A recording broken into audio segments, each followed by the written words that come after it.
సంవత్సరాలు సర్పంచ్ గా పనిచేశారు. మాది బాగా స్టేటస్ గల కుటుంబం. ఈ చుట్టుపక్కల ఊరిలో కాంతమ్మ అనే పేరు తెలియని వారంటూ ఉండరు. కొత్తగా తెలియదు సాయం చేయాలి తప్పకుండా. ఇంతకీ పాప ఎవరు? మా ఒకగానొక కూతురు సరస్వతి. సరస్వతినా? అదేం పేరు? పాతకాలం పేరులా ఉందే. ఏ సమంతానో కాజలో పెట్టుకోపోయారా? ఇంతకీ ఏ స్కూల్లో జాయిన్ చేస్తున్నారేంటి? పక్కన ఉన్న ప్రభుత్వ పాఠశాలలో జాయిన్ చేస్తున్నాం. చిగాని పట్టిందా? ఒక్కగానొక కూతురు అంటున్నారు. ఏ కాన్వెంట్ స్కూల్లోనో జాయిన్ చేయపోయారా? మొన్ననే మా పాపను పట్నంలో బాగా పేరున్న పాఠశాలలో జాయిన్ చేశాము. బస్సు కూడా వస్తుంది. నెల సంవత్సరానికి 1,00,000 రూపాయలు. ఏం పేరమ్మా? నా పేరు పూర్విక. పూర్వికనా? రెప్యూటీ వెరైటీగా. మా అత్తగారి పేరు కాని పేరు పూర్ణకుమారి కావున కలిసిందని పూర్విక అని పెట్టాము.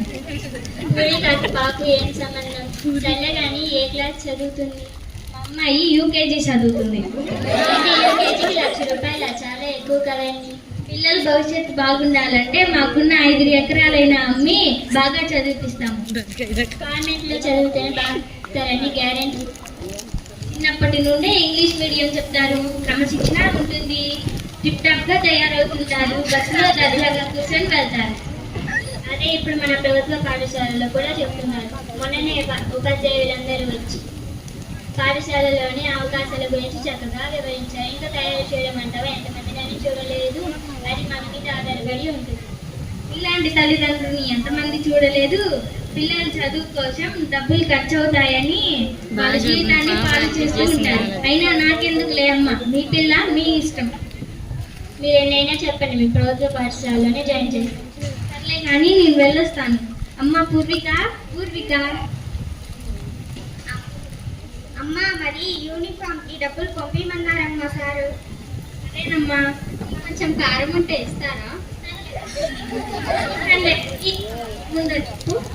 ఏమీ లేదండి. 2 జతల యూనిఫామ్ కి 5,000, బుక్స్ కి 10,000, ఎంఎస్ ఛార్జీలకు నెలకు 20,000, స్పెషల్ సెలబ్రేషన్ కి 10,000. అమ్మో, మొన్నే 50,000 కట్టొచ్చానమ్మా. ఏంటమ్మా అంత సంతోషంగా ఉన్నావు? ఈరోజు మా స్కూల్లో 2 జతల యూనిఫామ్, పుస్తకాలు ఇచ్చారమ్మా. ఇవన్నీ నిజంగానే ఇస్తారా? అంతే కాదండి, ప్రతిరోజు భోజనం పెడతారు. వారానికి 5 గుడ్లు ఇస్తారంట. అయినా మా అమ్మ చెప్పినంత ఇంగ్లీష్ మీడియం మీ స్కూల్లో చెప్పరు కదా? లేదండి, మా ఇంగ్లీష్ మేడం ఇంగ్లీష్ చాలా బాగా చెప్తారు. అంతేకాదండి, ఆటలతో పాటలతో బాగా చెప్తున్నారు. అయినా మా ఇంగ్లీష్లో పెట్టిలాగా ఉంటుంది కదా, పాటలు చెప్తారు.